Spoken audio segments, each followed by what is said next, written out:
It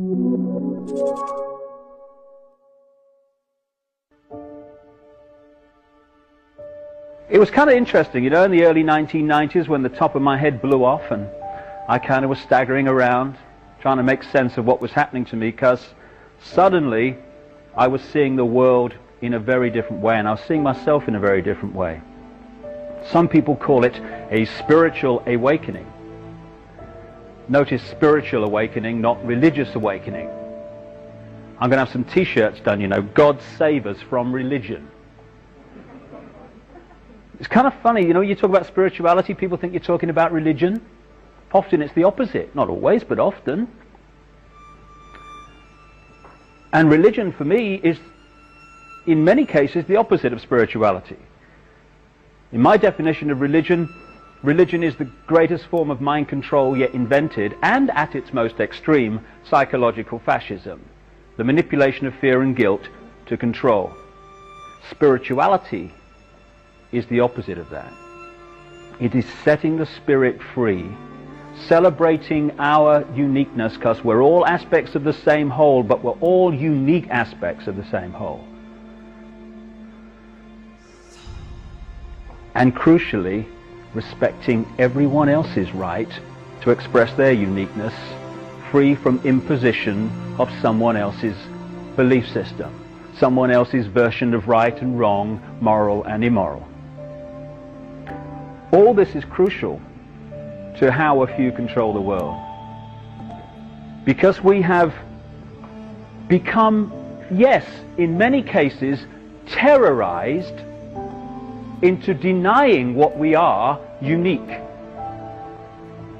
And once we do that, we become a herd mentality. And it is the herd mentality that is the vehicle for the manipulation of the world by a very few people.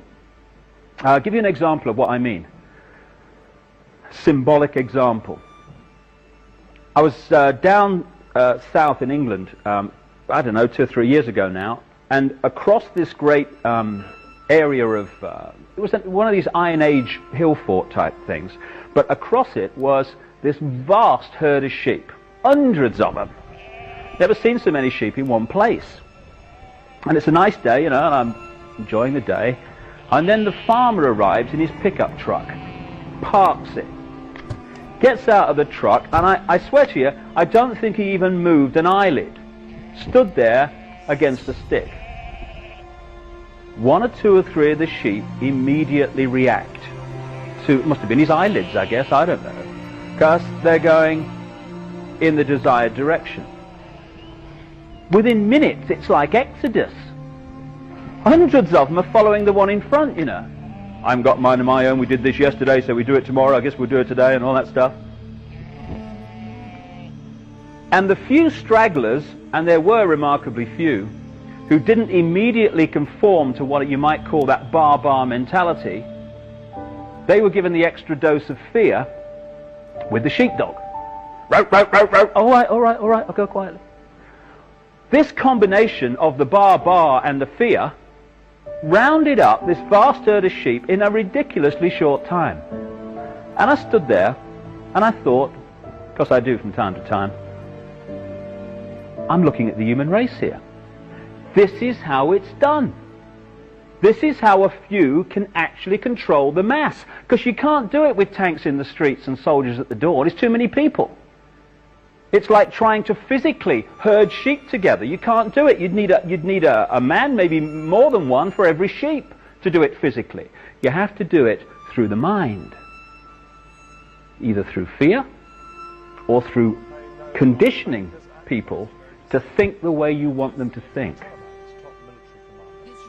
So these hundreds of sheep were rounded up by one fella flicking his eyelids every now and again, and a sheepdog dispensing fear. And that's how it's done in human terms also. It's amazing the extent to which we have given our power away, our spiritual power. It's all about taking our power back. Because once we do that, it's all over. The great pyramid of manipulation that becomes impossible. But when we give it away, we're a doddle to manipulate.